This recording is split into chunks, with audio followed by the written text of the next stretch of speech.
به ونتوكل عليه ونعوذ بالله من شرور أنفسنا ومن سيئات أعمالنا من يهده الله فلا مضل له ومن يضلله فلا هادي له وأشهد أن لا إله إلا الله وحده لا شريك له وأشهد أن محمدا عبده ورسوله أما بعد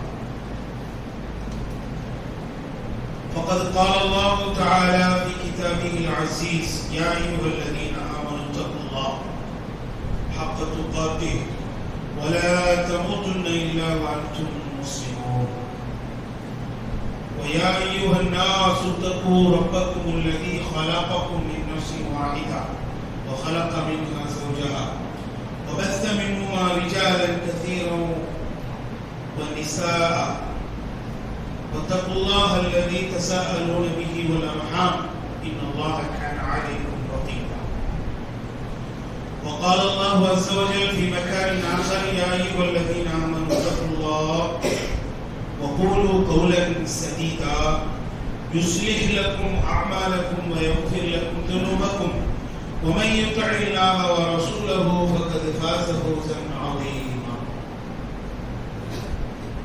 وقال نبينا صلى الله عليه وسلم في حديثه الشريف إن خير الحديث كتاب الله وخير الهدي هدي محمد صلى الله عليه وسلم وشر الأمور محدثاتها وكل محدثة بدعة وكل بدعة ضلالة وكل ضلالة في النار صلاة سلام உலகத்தின் ஒப்பற்ற தலைவரான உலக மக்களுக்கெல்லாம் ரஹ்மத் என்னும் அருளாக திகழ்கிற நபிமார்களில் இறுதியாக வருகை புரிந்த நமது உயிருக்கு உயிரான உயிருக்கு மேலான இறுதி தூதர் நபிகள் நாயகம் ஸல்லல்லாஹு அலைஹி வஸல்லம் அவர்கள் மீதும் அவர்களது குடும்பத்தார்கள் மீதும் அவர்களது உத்தம தோழர்கள் அனைவரும் மற்றும் அல்லாஹ்வுடைய இல்லத்திலே அவனால் கடமையாக்கப்பட்ட ஜும்ஆ தொழுகையை நிறைவு செய்வதற்காக ஒன்று கூடி இருக்கிற நம் அனைவரின் மீதும் என்றென்றும் நின்று நிலவட்டுமாக. கண்ணியத்திற்குரிய சகோதரர்களே சகோதரிகளே, எல்லாம் அல்ல அல்லாஹ்வின் நல்லடியார்களே, ஒரு இறை நம்பிக்கையாளர், ஒரு மோமின் இந்த உலகத்தில் எவ்வளவு பிரச்சனைகள் நடந்தாலும், எவ்வளவு போராட்டங்கள் நடந்தாலும், எவ்வளவு சோதனைகள் நடைபெற்றாலும் அவன் தனது வாழ்க்கையில் நிச்சயமாக மறுமையை எதிர்நோக்கியும் மறுமையை பயந்தும் வாழ வேண்டும். உலகமே எப்படி வேணாலும் மாறினாலும், உலகமே எப்படி தலைகீழ புரண்டாலும் மறுமையை பற்றிலாம் பயப்பட தேவையில்லை அப்படின்னு இருந்து விட முடியாது. எல்லா காலத்திலும், எல்லா நேரத்திலும், எல்லா நிலைகளிலும் ஒரு மோமின் மறுமையை எதிர்பார்த்து வாழ்ந்துட்டே தான். மறுமையை பற்றிய அச்சமும் பயமும் எதிர்பார்ப்பும் அதிகமாக இருக்க வேண்டும். உண்மையில் இந்த மறுமையை பற்றிய எதிர்பார்ப்புலையும் பயத்திலையும் மனித ஜின் சமுதாயம் ரொம்ப அலட்சியமாகவே இருப்பதை பார்க்கும். அல்லாஹ்வால் படைக்கப்பட்ட பிற படைப்புகளை பார்க்கும் பொழுது வெள்ளிக்கிழமை என்று வந்துவிட்டால் அஞ்சி நடுங்குகிறதாம். ஏன்? இன்னைக்கு மறுமை நாளாக இருக்குமோ என்று. அப்படின்னா இந்த பொருள்லாம் மலைகள், மரங்கள், பறவைகள், தாவரங்கள், விலங்குகள், எல்லா படைப்புகளும் அஞ்சுதான். யாரை தவிர நபிகள் நாயகம் ஸல்லல்லாஹு அலைஹி வஸல்லம் சொல்லி காட்டுறாங்க, இல்ல தகலை, மனித ஜின் இனத்தை தவிர அப்படின்னு. மனித ஜின் கூட்டத்துக்கிட்ட தான் அந்த அலட்சியமும் பொழுதுபோக்கும் இருக்கு. உண்மையிலே மறுமை யார் அதிகமா நினைக்கிறோம், யார் அதிகமா அஞ்சணும், மறுமையை யார் அதிகமா எதிர்பார்த்து வாழணும்? மற்ற படைப்பினங்களை விட மனித படைப்பு தான், ஜின் படைப்பு தான். அப்படிதானே? ஏன் என்றால் மற்ற படைப்புகளுக்கு மறுமை நாளில் சொர்க்கம் நரகம் என்ற முடிவு கிடையாது, விசாரணையும் பெரும்பாலும் கிடையாது. மற்ற படைப்புகள் மனிதனை போன்று அதிகமாக தவறுகளில் ஈடுபடக்கூடிய படைப்பும் அல்ல. இந்த மூணு பலகீனமும் யார்கிட்ட இருக்கு? மனிதனுக்கு இருக்கு, ஜின்னுக்கு இருக்கு. அப்படின்னா இந்த படைப்பு தான் என்ன செய்யணும்? மறுமையை அதிகமா பயப்படணும், எதிர்நோக்கி வாழணும். இத்தனைக்கும் பாருங்க, மனிதனுக்கு தான் அறிவுரை செய்யப்படுகிறது. வாரத்துல ஒரு முறை சும்மா ஒரு யாருக்கு? மரங்களுக்கும் மட்டைகளுக்குமா, மலைகளுக்கும் விலங்குகளுக்குமா? யாருக்கு செய்யப்படுது? மனிதனுக்கு தான் செய்யப்படுது. வாரத்துல ஒரு முறை இந்த மாதிரி அறிவுரைகள் வைக்கப்பட்டும் உபதேசம் வைக்கப்பட்டும் அதையும் மீறி இந்த மறுமையின் மீது ஒரு மனிதனுக்கு ஆசையும் தேட்டமும் எதிர்பார்ப்பும் வரவில்லை என்றால், அன்பிற்குரியவர்களே, நிச்சயமாக நாம் இவ்வுலக வாழ்க்கையினுடைய யதார்த்தத்தையும் மறுமையின் யதார்த்தத்தையும் புரிய கடமைப்பட்டிருக்கிறோம். நமக்கு ஆகிரத்து மேல அவ்வளவு நாட்டம் வரல அப்படின்னா ஆகிரத்தினுடைய யதார்த்தம் என்ன? குர்ஆன் அதை பற்றி என்ன சொல்கிறது? அதை நாம் சரியாக உள்வாங்கினோமா? உள்வாங்கினா தான் ஆகிரத்து மேல நமக்கு எதிர்பார்ப்பு இருக்கும். இந்த துன்யாவின் மீது, உலக மோகத்தின் மீது சாயக்கூடாது என்றால் இந்த துன்யாவுடைய யதார்த்தம் என்ன, உண்மை நிலை என்ன, இந்த ரெண்டையும் என்ன செய்யணும்? நாம தெரிந்து கொள்ள வேண்டும். அப்பதான் ஆகிரத்தை நாம அதிகமா என்ன செய்வோம்? அஞ்சுவோம், அதை எதிர்பார்த்து வாழ்வோம். முதலாவதாக அல்லாஹ் திருமறை திருக்குர்ஆனில் இவ்வுலக வாழ்க்கையினுடைய உண்மை நிலையை, யதார்த்தத்தை பதிவு செய்கிறான். பாருங்கள், யஅலமு அன்னமல் ஹயாத்துத் துன்யா லஅிபு வ லஹு. அறிந்து கொள்ளுங்கள். எதுக்கு பயன்படுத்தின வார்த்தை அல்லாஹ் பயன்படுத்தினான் தெரியுமா?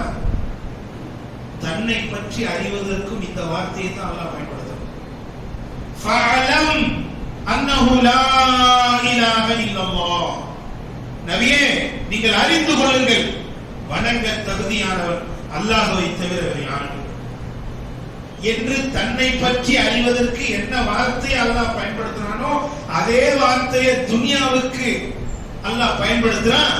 யஅலமு, அறிந்து கொள்ளுங்கள், அன்னமல் ஹயாத்துத் துன்யா லஅிபு வ லஹு. நிச்சயமாக இவ்வுலக வாழ்க்கை என்பது வீணும் விளையாட்டுமே அன்றி வேறில்லை. அப்படின்னா என்ன அர்த்தம்?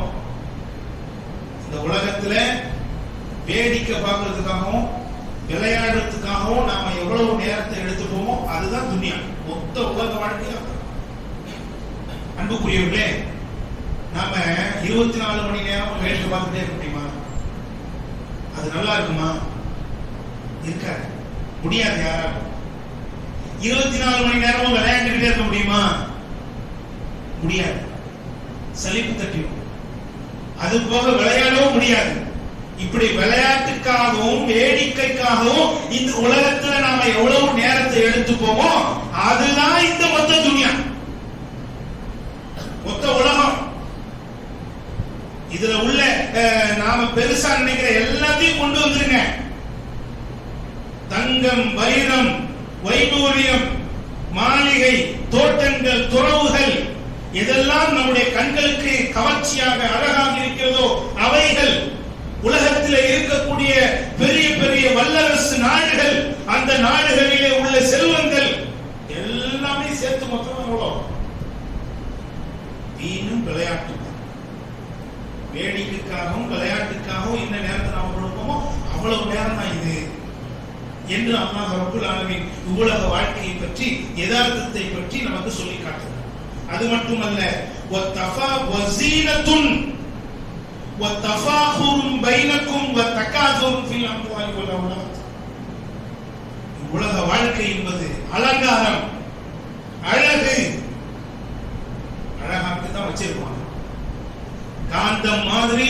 இவ்வுலக வாழ்க்கையினுடைய இன்பங்கள், இவ்வுலக வாழ்க்கையின் அந்த மோகங்கள் நம்மை அப்படியே இழுத்துக்கொண்டே இருக்கும்.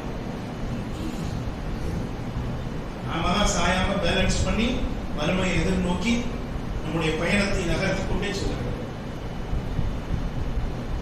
உங்களுக்கு மத்தியிலே பெருமை அளிக்கக்கூடிய ஒன்றும், உங்களுக்கு மத்தியில் பொருளாதாரத்தையும் குழந்தைகளையும் பெருக்குகிற ஒரு சாதனமாகவும் ஒரு இடமாகவும் இந்த துன்யா இருக்கிறது என்று அல்லாஹ் ரப்பல் ஆலமீன் திருமறை திருக்குர்ஆனில் இந்த துன்யாவினுடைய யதார்த்தத்தை பற்றி நமக்கு சொல்லி காட்டுகிறார். அன்பிற்குரியவர்களே, நபிகள் நாயகம் ஸல்லல்லாஹு அலைஹி வஸல்லம் அவர்கள் இந்த துன்யாவினுடைய யதார்த்தத்தை பற்றி பல உதாரணங்களை கொண்டு நமக்கு விளக்குகிறார்கள். துன்யா எந்த மாதிரியான உதாரணங்களை கொண்டு விவரிக்கப்பட்டிருக்கிறது தெரியுமா? அல்லாஹ்வுடைய பார்வையில், அல்லாஹ்வுடைய ரசூலுடைய பார்வையில் இந்த மொத்த துன்யாவும் எப்படி இருக்கிறது? ஒரு முஸ்லிமும் அந்த மாதிரி பார்வையை கொண்டுதான் பார்க்கணும். நமக்கு இந்த உலகம் பெருசா தெரியக்கூடாதுங்க. அது பெரிய ஆடம்பரமா இதுதான் இலக்கு, இதுதான் லட்சியம்னு தெரியக்கூடாது. அல்லாஹ்வும் ரசூலும் இந்த உலகத்தை எப்படி பார்க்கறாங்களோ அந்த மாதிரி தான் நாமும் என்ன செய்யணும்? ஒரு இறை நம்பிக்கையாக பார்க்கணும். அப்படி பார்க்கலன்னா இந்த துன்யா வாழ்வு, இந்த துன்யா உலகத்துல மோகத்துல மூழ்கி மறுமையை நிச்சயமாக நாம் மறந்து விடுவோம். மறுமை பயமும் இருக்காது, மறுமை எதிர்நோக்கி நம்ம வாழவே மாட்டோம். எப்படிலாம் நபிகள் நாயகம் ஸல்லல்லாஹு அலைஹி வஸல்லம் வர்ணித்து சொல்றாங்க அப்படின்னா கிட்டத்தட்ட 5 வர்ணனைகள் இந்த துன்யாவுக்கு சொல்லப்படுது. முதலாவதாக நபிகள் நாயகம் ஸல்லல்லாஹு அலைஹி வஸல்லம் சொல்றாங்க, சஹீஹ் முஸ்லிம்ல பதிவு செய்யப்பட்டிருக்கிறது, இந்த உலக வாழ்க்கை எத்தகையது என்றால், உங்களிலே ஒருவர் தனது விரலையோ அல்லது ஒரு ஊசியையோ கடலிலே முக்கி அதை எடுத்தால் அந்த விரலிலும் அந்த ஊசியிலும் எவ்வளவு தண்ணீர் ஒட்டி கொண்டிருக்குமோ அதுதான் இந்த உலக வாழ்க்கை. எவ்வளவு எளிமையா அழகா புரிகிற மாதிரி நபிகள் நாயகம் ஸல்லல்லாஹு அலைஹி வஸல்லம் அவர்கள் நமக்கு சொல்லி காட்டுறாங்க. அல்லாஹ் எப்படி சொன்னானோ அதே மாதிரி அல்லாஹ்வுடைய ரசூல் ஸல்லல்லாஹு அலைஹி வஸல்லம் அவர்கள் இந்த மொத்த வாழ்க்கையினுடைய இன்பங்களை பற்றி சொல்லி காட்டுகிறார்கள். இவ்வளவுதான். மீதமுள்ள கடல் போன்ற அந்த வாழ்க்கை தான் துன்யா, ஆகிரத்து. அதுதான் மறுமை. ஒரு மூசி முனையிலும் விரல் முனையிலும் ஒட்டி கொண்டிருக்கக்கூடிய அந்த சொட்டு தண்ணி தான் இந்த உலக வாழ்க்கை என்று நபி அவர்கள் குறிப்பிடுகிறார்கள். அடுத்து இரண்டாவது உதாரணம் பாருங்க. நபிகள் நாயகம் ஸல்லல்லாஹு அலைஹி வஸல்லம் அவர்கள் சொல்றாங்க, லவ் கானத் துன்யா தஅதிலு இன்தல்லாஹ் ஜனாஹ பஊதத்தி மா ஸகா காஃபிரன் மின் ஷுர்பத்தஹா. அல்லாஹ்வின் பார்வையில் இந்த உலகம், இந்த உலகத்தில் உள்ள செல்வங்கள், ஆடம்பரங்கள், அழகுகள் இவை ஒரு கொசுவினுடைய ரெக்கைக்கு கூட சமம் இல்லை. கொசுவுடைய ரெக்கைக்கு கூட சமம் இல்லை. அப்படி கொசுவினுடைய ரெக்கைக்கு கூட சமமாக இந்த துன்யா இருக்குமானால் தன்னை மறுத்து வாழக்கூடிய காஃபிர்களுக்கு, இறை நிராகரிப்பாளர்களுக்கு ஒரு சொட்டு தண்ணி கூட கொடுக்க மாட்டான். இந்த உலகம் அல்லாஹ்வின் பார்வையில் காஸ்ட்லியானது இல்ல. கொசுவுடைய ரெக்கைக்கு கூட சமம் இல்ல. சமமா இருந்திருந்தா அல்லாஹ் என்ன செய்வான்? தனக்கு மாறு செய்யக்கூடியவர்களுக்கும் சரி, தன்னை நம்பாமல் மறுக்கக்கூடியவர்களுக்கும் சரி ஒரு சொட்டு தண்ணி கூட கிடைக்காது. சாவு அப்படின்னு அல்லாஹ் என்ன செய்வான்? விட்டுருவான். இந்த உலகத்தை ஒரு பொருட்டா மதிக்காதனால கொடுக்குறான். அல்லாஹ் தன்னை மறுக்கிறவனுக்கும் கொடுக்குறான், தனக்கு கட்டுப்படுகிறவனுக்கும் கொடுக்குறான், தனக்கு மாறு செய்கிறவனுக்கும் கொடுக்குறான். எல்லா மனுஷனுக்கும் இந்த உலகத்தை என்ன செஞ்சிடறான்? அல்லாஹ் விசாரமாக கொடுக்குறான். இந்த துன்யா என்னங்க? கொசுவுடைய ரெக்கைக்கு கூட சமம். இது இரண்டாவது உதாரணம். மூன்றாவது உதாரணம் நபி அவர்கள் சொல்றாங்க பாருங்க, இன்ன மத்அம இப்னி ஆதம ஜுஇல லித்துன்யா. நிச்சயமாக மனிதனுடைய உணவு இந்த உலகத்துக்கு உதாரணமாக ஆக்கப்படுகிறது. وَإِنْ قَزَّهُ وَإِنْ مَلَّحَهُ فَلْيَنْظُرْ إِلَى مَا يَسِيرُ. அந்த உணவு ருசி கூட்டப்பட்டதாக ஆக்கப்பட்டு உப்பு சேர்க்கப்பட்டு இறுதியில் என்ன முடிவை சந்திக்கிறது என்பதை நீங்கள் பார்த்துக் கொள்ளுங்கள். அப்படின்னா என்ன அர்த்தம்? உணவுடைய முடிவு என்ன? சாப்பிட்டு செரிச்சு என்னவா வருது? மலமா வருது, மனிதனுடைய கழிவா வருது. இதுதான் இந்த உலகம் என்று நபிகள் நாயகம் ஸல்லல்லாஹு அலைஹி வஸல்லம் சொல்லிட்டாங்க. இந்த மலத்தையும் இந்த குப்பையையும் இந்த மதிப்பில்லாத இந்த உலகத்தையும் நாம நேசிக்கலாமா? அதுக்கு பின்னாடி போகலாமா? அதுக்கு பின்னாடி போய் மறுமையை மறக்கலாமா? மறுமையை இழக்கலாமா? கொஞ்சம் யோசித்து பாருங்க. மலம் என்று நபிகள் நாயகம் ஸல்லல்லாஹு அலைஹி வஸல்லம் அவர்கள் சொல்லிவிட்டார்கள். நான் சொல்லவில்லை, இந்த உதாரணத்தை நபி அவர்கள் சொல்றாங்க. சாப்பிட்ட சாப்பாடு அதனுடைய முடிவு என்ன ஆகிறது என்பதை சிந்தித்துக் கொள்ளுங்கள். அதுதான் இந்த உலகம். இன்னும் சொல்ல வேண்டுமா? அன்பிற்குரியவர்களே, நபிகள் நாயகம் ஸல்லல்லாஹு அலைஹி வஸல்லம் சொல்ற நான்காவது உதாரணத்தை பாருங்க. ஒரு முறை மதீனாவுடைய வீதியில நபிகள் நாயகம் ஸல்லல்லாஹு அலைஹி வஸல்லம் அவர்கள் நடந்து போனாங்க. அங்க ஒரு ஆடு செத்து கிடந்தது. உடனே சஹாபாக்கள் கேட்டாங்க, அல்லாஹ்வின் தூதர் கேட்டாங்க, தோழர்களே, இந்த செத்த ஆட்டை யாரையும் உங்களில் விலைக்கு வாங்குவாரா? சஹாபாக்கள் கேட்டாங்க, அல்லாஹ்வின் தூதரை, உசுரோட இருந்தாலும் நாங்க வாங்க மாட்டோம்.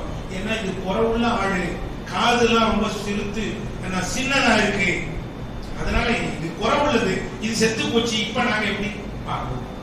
அறிந்து கொள்ளுங்கள், அல்லாஹ்வின் பார்வையில் இந்த செத்த ஆட்டை விட துன்யா ஒரு மதிப்பே இல்லை. இந்த செத்த ஆட்டை விட கேவலம் இந்த உலகம் துன்யா என்று நபிகள் நாயகம் ஸல்லல்லாஹு அலைஹி வஸல்லம் அவர்கள் உதாரணத்தை கொண்டு சஹாபாக்களுக்கு விளக்கினார். நான்காவது உதாரணம். அடுத்து அஞ்சாவது உதாரணம். மொத்தத்துல இந்த துன்யா என்ன தெரியுமாங்க? அத்துன்யா சிஜ்னுல் முஃமின் வ ஜன்னத்துல் காஃபிர். மொத்தத்துல இந்த உலகம் என்னன்னா மூமினுக்கு சிறைச்சாலை. துன்யா என்னது? சிறைச்சாலை. ஆனால் இறை நிராகரிப்பாளர்களுக்கு, அல்லாஹ்வை ஏற்காமல் வாழ்பவர்களுக்கு இந்த உலகம் பூச்சோலை. அவங்களுக்கு எந்த கட்டுப்பாடும் கிடையாது, எந்த கடமையும் கிடையாது, எந்த வரையறையும் கிடையாது, எந்த பேணுதலும் கிடையாது. எப்படி வேணாலும் வாழ்வாங்க. ஆனா ஒரு இறை நம்பிக்கையாளர் அப்படி இந்த உலகத்தில் வாழ முடியாது. அவனுக்குன்னு சில கட்டுப்பாடுகள் இருக்கு, அவனுக்குன்னு சில எல்லைகள் இருக்குது, அவனுக்குன்னு சில கடமைகள் இருக்குது. அதெல்லாம் இந்த உலகத்துல செய்யும்.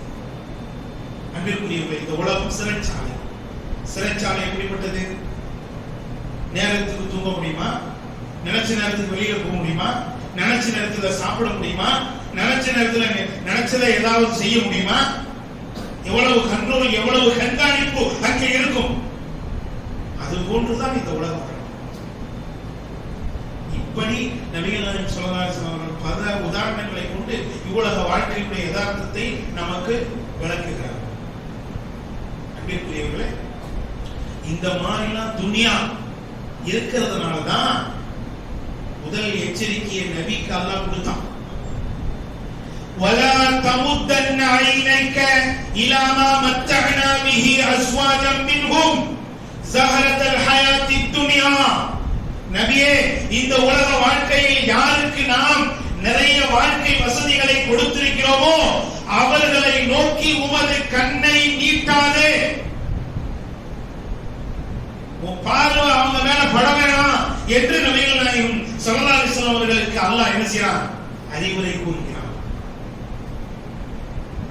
நபிக்கு மட்டுமல்ல, நபியுடைய மனைவிக்கும் எச்சரிக்கை கொடுக்கப்படுது. நபியே, உங்க மனைவி கிட்ட சொல்லுங்க, இன் குன்தும் துரித்ன அல்லாஹ வ ரசூலஹு வ இன் குன்தும் துரித்ன அல் ஹயாத் துன்யா வ ஸீனத்தஹா தஆலைகுன்ன வ ஸர்ரிகுன்ன ஸராஹன் ஜமீலா. நீங்கள் அல்லாஹ்வுடைய அல்லாஹ்வையும் அல்லாஹ்வுடைய ரசூலையும் நாடுவதாக இருந்தால் உங்களுக்கு அழகிய மகத்தான கூலி அல்லாஹ் மறுமையிலே தயார் செய்து வைத்திருக்கிறான். அது அல்லாமல் இவ்வுலக வாழ்க்கையை நீங்கள் நாடுவீர்கள் என்றால் நபியே நீங்கள் சொல்லிவிடுங்கள், வாங்க உங்களை நான் தலாக் விட்டுறேன். நீங்க தாராளமாக நபியுடைய மனைவியாக நீங்கள் இருக்க முடியாது. தாராளமாக நீங்கள் என்ன செஞ்சிடலாம், என்னை விட்டு விடுதலை பெற்று சென்று விடலாம் என்று அல்லாஹ் நபியுடைய மனைவிமார்களுக்கு எச்சரிக்கை தருகிறார். அடுத்து ஒட்டுமொத்த முஸ்லிம் உம்மத்துக்கும் மூமின்களுக்கும் அல்லாஹ் எச்சரிக்கையை தருகின்றான். அல்லாஹ் சொல்கிறான், லா தகுர்ரன்னகுமுல் ஹயாத்துத் துன்யா வலா யகுர்ரன்னகும் பில்லாஹில் கரூர். இவ்வுலக வாழ்க்கை மூமின்களே உங்களை ஏமாற்றி விட வேண்டாம். ஏமாற்றக்கூடிய ஷைத்தானும் உங்களை ஏமாற்றி விட வேண்டாம். நபிக்கு எச்சரிக்கை கொடுக்கப்படுது, நபியுடைய மனைவிமார்களுக்கு எச்சரிக்கை கொடுக்கப்படுது, மூமின்களுக்கு இறை நம்பிக்கையாளர்களுக்கு எச்சரிக்கை கொடுக்கப்படுது. இந்த துன்யாவை அனுபவிப்பது, துன்யாவுடைய மோகத்தில் விழுவதை. அன்புக்குரியவர்களே, கடந்த கால வரலாறு நமக்கு ஒரு பெரிய உதாரணமா இருக்கு. துன்யாவுடைய மோகத்துல சிக்கி மறுமையை மறந்ததால், அல்லாஹ்வை மறந்ததால், அல்லாஹ்வுடைய மார்க்கத்தை மறந்ததால் அவர்களுக்கு எப்பேற்பட்ட இழிவும் கேவலமும் ஏற்பட்டது என்பதை அல்லாஹ் ரப்பல் ஆலமீன் திருமறை திருக்குர்ஆன்ல ஒரு அழகான வரலாற்றை நமக்கு சொல்லி காட்டுகிறார். பனு இஸ்ரவேலர்கள்ல பல்ஆம் அப்படின்னு ஒரு மனிதர் இருந்தார். அல்லாஹ் இவருக்கு கொடுத்த பெரிய நியமத் என்ன தெரியுமா? அல்லாஹ்வுடைய மகத்தான பெயர்கள் இவருக்கு கற்றுக் கொடுக்கப்பட்டிருந்துச்சு. அந்த பெயர்களை சொல்லி இவர் பிரார்த்தனை செய்வார், உடனே அது நடக்கும். மூசா அலைஹிஸ்ஸலாம் அவருடைய காலத்தில் இருந்தது. மூசா அலைஹிஸ்ஸலாம் அவர்கள் என்ன செய்தார்கள்? இவரை பக்கத்து நாட்டுக்கு அனுப்பி நீங்க அந்த மன்னருக்கு இஸ்லாத்தை எடுத்து சொல்லிட்டு வாங்க அப்படின்னு அனுப்பி வைக்கிறார்.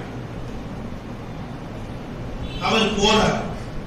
போன இடத்துல அந்த மன்னர் என்ன செஞ்சாருன்னா, நிறைய காசுகளை கொடுத்து, நிறைய பரிசுகளை கொடுத்து, நீ மூசாவுக்கும் மூசாவுடைய கௌமுக்கும் எதிராக துவா செய்யணும், அப்படி செஞ்சினா இதெல்லாம் உனக்கு அப்படின்னு சொல்றான். இவர் என்ன செய்யறாரு? தடுமாறி இந்த உலகத்து மேல ஆசைப்பட்டு அந்த பரிசுகளின் மீது, பொருளாதாரத்தின் மீது சாய்ந்து உண்மையிலே என்ன செய்யறாரு? மூசா நபிக்கும் அவங்களுடைய சமுதாயத்துக்கும் எதிராக துவா செய்ய முற்படுறாரு. அல்லாஹ் ரப்பல் ஆலமீன் ரெண்டு தண்டனையை கொடுத்தான். ஒண்ணு என்ன தெரியுமா? அவருடைய அந்த அல்லாஹ் கற்றுக் கொடுத்த அந்த இஸ்முல் ஆதம் மகத்தான பெயர்களை எடுத்துட்டான். அவருடைய உள்ளத்திலிருந்து அல்லாஹ் எடுத்துட்டான். இரண்டாவது, அவருடைய நாக்கை அல்லாஹ் பிரட்டி விட்டு விட்டான். யாருக்கு சார்பாக அவர் துவா செய்ய முனைத்தாரோ அவர்களுக்கு எதிராக அவர் துவா செஞ்சார். யாருக்கு எதிராக துவா செய்யணும்னு நினைச்சாரோ அவர்களுக்கு சார்பாகவே அவர் அங்கே துவா செய்து வருகிறார். அப்ப அந்த மன்னன் கேட்கிறான், என்னையா எங்களுக்கு சார்பாகவும் அவருக்கு எதிராகவும் துவா செய்யறன்னு கூட்டிட்டு வந்துட்டு இந்த மாதிரி எங்களுக்கு எதிராக நீ துவா செஞ்சிட்டிய, எப்படி நடந்தது என்று கேட்கும் பொழுது அந்த மனிதர் கூறுகிறார், இதில் அல்லாஹ்வின் கரம் ஓங்கிவிட்டது, இதில் எனது செயல் ஒன்றும் இல்லை, அல்லாஹ்வின் கரம் ஓங்கிவிட்டது என்று அந்த இடத்திலே அவர் என்ன செய்யறாரு? கையை விரித்து விடுகிறார். அதுக்கப்புறம் அல்லாஹ் ரப்பல் ஆலமீன் அவருக்கு கொடுத்த தண்டனை என்னன்னா, அவரது நாக்கு நெஞ்சி குழி வரைக்கும் அப்படியே தொங்குற மாதிரி எல்லாம் விட்டுட்டான். அவருடைய நாக்கு வெளியில வந்து நெஞ்சி வரைக்கும் தொங்குற அளவுக்கு எல்லாம் விட்டுட்டான். எவ்வளவு கேவலம், எவ்வளவு அசிங்கம்! அல்லாஹ் எவ்வளவு கண்ணியமா, எவ்வளவு பெரிய இடத்துல அவரை வச்சிருந்தான். மகத்தான பெயர்களை கற்றுக் கொடுத்து அதை வச்சு பிரார்த்தனை செஞ்சா நடக்கிற அளவுக்கு பெரிய இடத்துல வச்சிருந்தான். அல்லாஹ் நினைச்சு பார்க்கிறவரா இருந்தாரு. ஆனா எப்போ இந்த துனியா மோகத்துல, உலக மோகத்துல விழுந்தாரோ, ஆகிரத்தை விட உலகத்தை எப்போ அவர் தேர்வு செய்தாரோ அல்லாஹ் அவரை கைவிட்டு விட்டான், அவரை அசிங்கப்படுத்தி விட்டான். அன்பிற்குரியவர்களே, இது என்றோ எங்கோ நம்முடைய காலத்துக்கு அப்பால் நடந்த அப்படின்னு நினைச்சுக்காதீங்க. அன்று இருந்த அல்லாஹ் இன்றும் இருக்கிறான், என்றும் இருப்பான். நாமும் இந்த மாதிரி ஆகிரத்தை விட்டுட்டு மறந்துட்டு ஆகிரத்தை பத்தி எந்த கவலையும் இல்லாம இந்த துனியாவுடைய வாழ்க்கையில மூழ்கி எப்பொழுதும் அதுதான் நமது லட்சியம், இலக்கு என்று வாழ்ந்து கொண்டிருப்போம் என்றால் அல்லாஹ் தக்க பாடம் புகட்டுவதற்கு தயாராக இருக்கிறார். அல்லாஹ் நம்மை பாதுகாக்க வேண்டும். நம்முடைய உள்ளத்திலே ஆகிரத்துடைய ஆசைகளை அதிகமாக ஏற்படுத்த வேண்டும். நம்முடைய உள்ளத்திலே ஆகிரத்துடைய எதிர்பார்ப்பை, பயத்தை அதிகமாக கொடுக்க வேண்டும். இந்த துனியா மீதுள்ள ஆசையையும் மோகத்தையும் அல்லாஹ் நமக்கு குறைக்க வேண்டும். இன்னும் உதாரணம் சொல்ல வேண்டுமா? திருமலை திருக்குறானில் எப்படிப்பட்ட வரலாற்றுகளை அல்லாஹ் சொல்லி காட்டுகிறான் என்று அதே மாதிரி பாருங்க. இன்னொரு வரலாறு திருக்குறானில் சொல்லப்படுது. பக்சிசா அப்படின்னு ஒரு மனிதர் இருந்தார். 60 ஆண்டு காலம் அல்லாஹ்வை வணங்கினார். பள்ளிவாசல்ல தான் இருந்தார். பள்ளிவாசலை கூட்டி பெருக்கி பராமரிச்சுக்கிட்டு பள்ளிவாசல்லையே தொழுதுகிட்டு ஏதோ கிடைச்சத சாப்பிட்டுட்டு டே வாழ்ந்துட்டு இருந்தார் பாலைவனத்துல. அப்போ அந்த ஏரியாவுல ஒரு ஃபேமிலி வந்து புதுசா கூடி வர்றாங்க. அந்த ஃபேமிலியில நான் 3 ஆண் சகோதரர்கள், ஒரு பெண் சகோதரி, ஒரு குடும்பம் வர்றாங்க. பக்கத்துல கூடி வரும் பொழுது திடீர்னு ஒரு நாள் அந்த 3 சகோதரர்களும் ஜிஹாதுக்கு போருக்கு போக வேண்டிய தேவை ஏற்பட்டுச்சு. அதனால என்ன செஞ்சாங்கன்னா அந்த பெண்மணிய அந்த மனிதரிடத்தில் ஒப்படைத்து விட்டு சென்றாங்க. நீங்க பார்த்துக்கோங்க, நாங்க ஜிஹாதுக்கு போக வேண்டியது இருக்கு. அப்ப அவர் என்ன செய்யறாரு, அந்த பெண்மணிக்கு தேவையான பொருட்களை எல்லாம் கொடுக்க வேண்டுமே என்கிற அடிப்படையில் அந்த பெண்மணியை என்ன செய்யறாரு, தனிமையில சந்திக்கிறார். ஆரம்பத்துல ரொம்ப பயந்தாரு.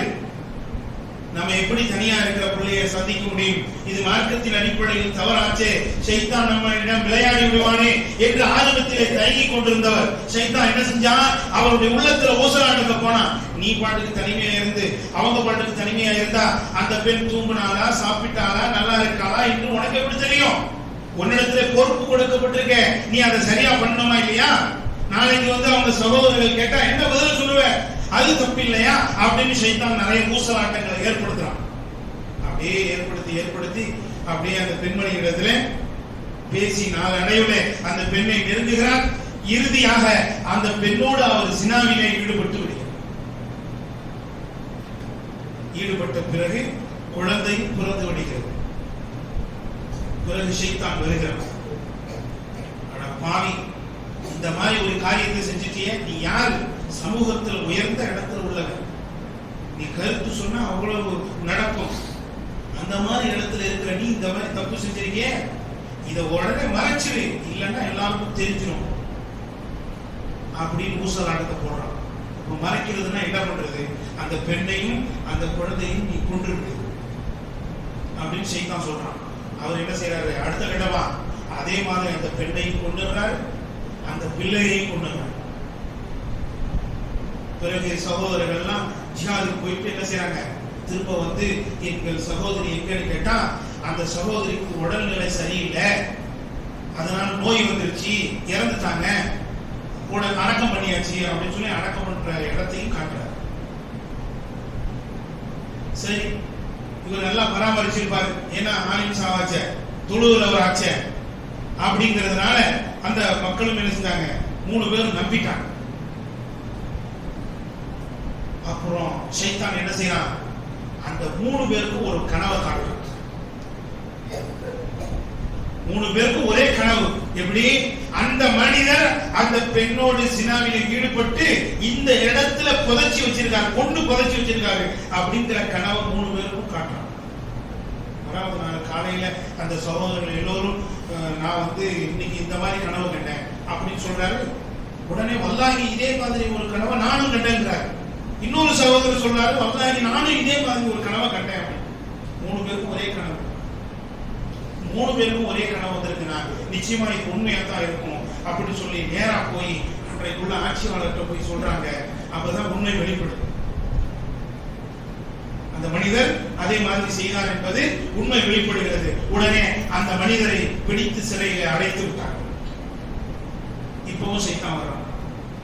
சைத்தான் வந்து சொல்றான், இப்போ கூட என்ன, அதாவது என்னால உன்னை காப்பாற்ற முடியும், இந்த ஜெயில இருந்து விடுவிக்க முடியும், கொலை செய்யப்படுவதிலிருந்து உன்னை காப்பாற்ற முடியும். ஆனா நீ எனக்கு ஒண்ணு பண்ணணும். என்ன தெரியுமா? எனக்கு சுஜூது பண்ணணும். எனக்கு ஒரு சுஜூது பண்ணணும். சுஜூது பண்ணனா இந்த ஜெயில இருந்து நீ தப்பிக்கிறதுக்கு நான் ஒரு வழி சொல்லுவேன் என்று சைத்தான் சொல்ல, அதே மாதிரி என்ன செய்யறாரு? அவர் சுஜூது பண்றாரு. கடைசியில் என்ன செஞ்சான்? சைத்தான் விட்டு ஓடினான். கால இன்னி அகாஃபுல்லாஹ், நான் நிச்சயமாக அல்லாஹ்வை பயப்படுகிறேன் அப்படின்னு சொல்லிட்டு ஜெயில இருந்து காப்பாத்தாம சைத்தான் என்ன செஞ்சான்? அதுக்கப்புறம் விட்டு ஓடிட்டான். எப்படி இருந்த மனிதன் 60 ஆண்டு காலம் பள்ளிவாசலே இருந்து வணக்கம் செய்து கொண்டிருந்த அல்லாஹ்வுடைய நல்ல அடியாரு இந்த உலக வாழ்க்கையில மூழ்கினதுனால, உலகத்தின் மோகத்துல சாய்ந்ததுனால எப்பேற்பட்ட தவறுகளை செஞ்சாரு, எப்படி அல்லாஹ் அவரை கைவிட்டு. இத அல்லாஹ் ஒரே வசனத்துல சொல்லி காட்டுறான். கமதலி ஷைத்தான் இத் قال للإنسان اكفر فلما كفر قال إني بريء منك إني أخاف الله رب العالمين என்று அல்லாஹ் திருமறை திருக்குறான்ல வரலாறு சொல்லி காட்டுவதை, சுருக்கமாக சொல்லி காட்டுவதை பார்க்கிறோம். அப்படின்னா அன்புக்குரியவர்களே, இந்த மாதிரி ஆகிரத்தை மறந்து அல்லாஹ் ரசூலுடைய அந்த சட்டங்களை மறந்து மீறி இந்த உலக வாழ்க்கையிலே நாம் சாய்வோம் என்றால் அல்லாஹ் நம்மை பாதுகாக்க வேண்டும். தக்க பாடங்களையும் படிப்பினையும் நமக்கு புகட்டுகிறோம். அதனால மூமின்களாகிய நாம் ஆகிரத்தை அதிகமாக நேசித்து, அதை அதிகமாக பயந்து, அதை அதிகமாக எதிர்நோக்கி வாழ்கிற நன்மக்களாக அல்லாஹ் ரப்புல் ஆலமீன் உங்களையும் என்னையும் ஆக்கி அருள் புரிவானாக என்று அல்லாஹ்விடத்திலே வேண்டி விரும்பி பிரார்த்தனை செய்து எனது இந்த முதலாவது உரையை நிறைவு செய்கிறேன். வாஹிர் தஅவான அனில் ஹம்துலில்லாஹி ரப்பில் ஆலமீன்.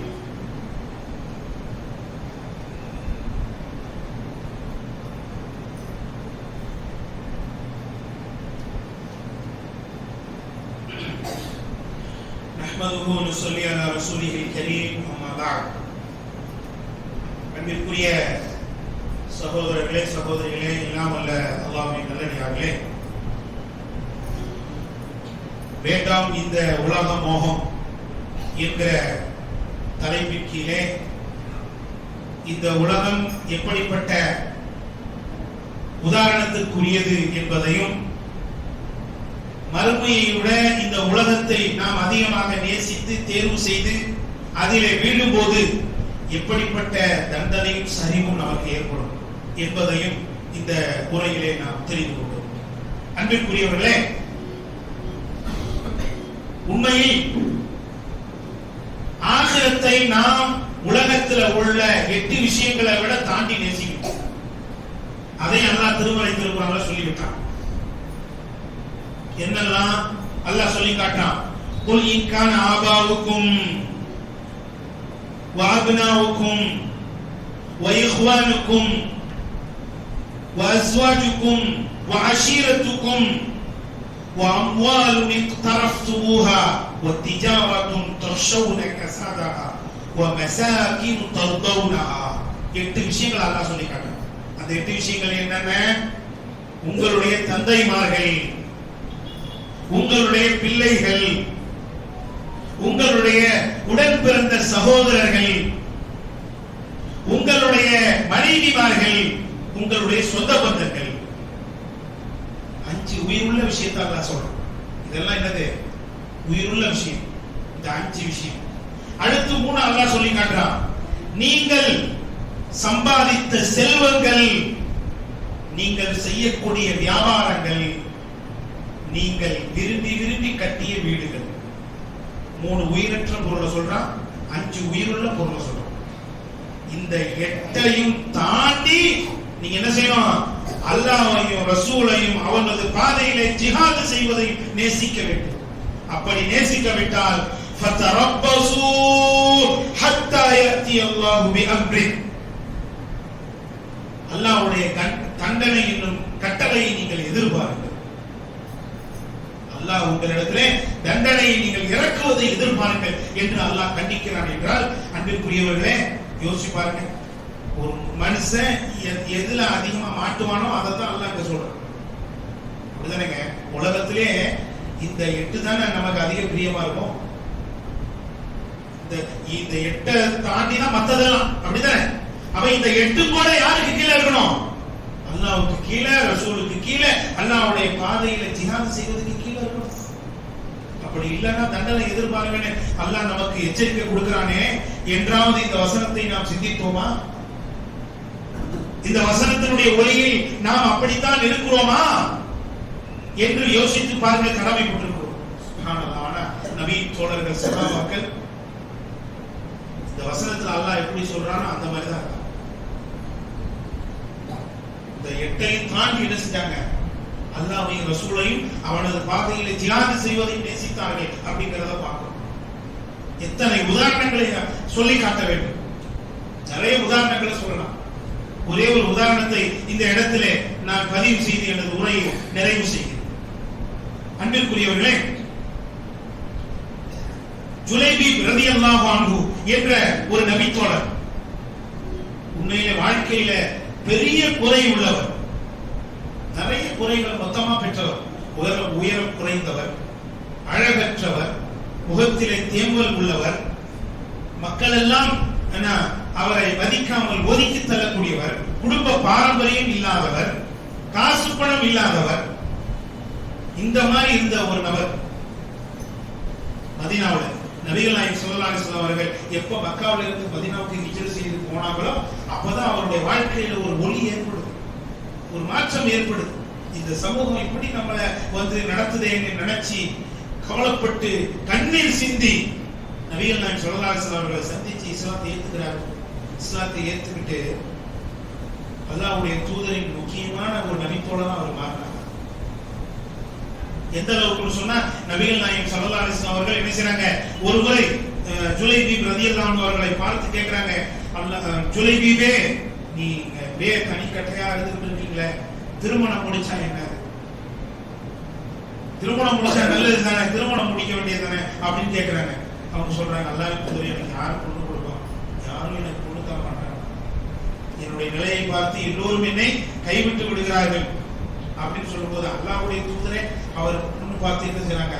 திருமணம் செய்து வைக்கிறாங்க. தவம் இருந்து ரொம்ப நாள் கழிச்சு அல்லாஹ்வுடைய தூதர் தானாக தேடி தந்த வாழ்க்கையாச்சு இந்த திருமண வாழ்க்கை அப்படின்னு அவர் நினைச்சு இருந்துராம, சுப்ஹானல்லாஹ், ஒரு முறை கடை வீதிக்கு போறாரு, மனைவிக்கு ஏதாவது ஆசைப்பட்டதை வாங்கி வராங்க. ஜிஹாதுடைய அறிவிப்பை கேட்டுவிட்டு உடனே ஜிஹாதுக்கு போயிட்டார். ஜிஹாதுடைய அறிவிப்பை கேட்ட உடனே அவரும் ஜிஹாதுக்கு கிளம்பினார். இவர் சொல்லலாங்க, அந்த 8 தாண்டி நான் அல்லாஹ்வையும் ரசூலையும் அல்லாஹ்வுடைய பாதையிலே ஜிஹாத் செய்வதையும் நேசிக்கிறேன் என்று நாம் எல்லாம் சொல்ல முடியுமா? அப்படிங்கறத ஒரு கணம் யோசித்து பார்க்க வேண்டும். ஜிஹாதுக்கு போயிட்டார். ஜிஹாதுக்கு போய் அல்லாஹ்வுடைய நாட்டப்படி அவர் அந்த ஜிஹாதிலே ஷஹீதும் ஆகிவிட்டார். இப்பதானே ரொம்ப நாள் திருமணம் ஆகாம அவருக்கு திருமணம் ஆகிருக்கு. எவ்வளவு சந்தோஷமா இருக்கும், எவ்வளவு மகிழ்ச்சியா இருக்கும்.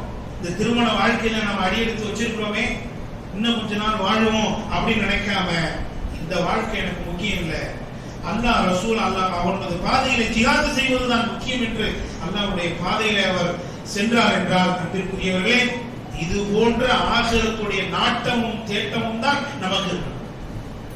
இது போன்ற ஆகிரத்தின் மேல அதிக மோகம் தான் நமக்கு இருக்க வேண்டும். அப்படிப்பட்ட மோகத்தையும் இந்த துன்யாவின் மேல ஒரு கசப்பையும் வெறுப்பையும், ஆகிரத்து மேல அதிக பிரியத்தையும், ஆகிரத்து மேல ஒரு அதிக எதிர்பார்ப்பையும் பயத்தையும் அல்லாஹ் ரப்புல் ஆலமீன் பேசிய எனக்கும் கேட்ட உங்களுக்கும் வழங்குவானாக என்று அல்லாஹ்விடத்திலே மீண்டும் ஒரு முறை பிரார்த்தனை செய்து எனது இந்த 2வது உரையையும் நிறைவு செய்கிறேன். வஆகிரு தஅவானா அல்ஹம்துலில்லாஹி ரப்பில் ஆலமீன். வஸ்ஸலாமு அலைக்கும் வரஹ்மத்துல்லாஹி வபரகாத்துஹு.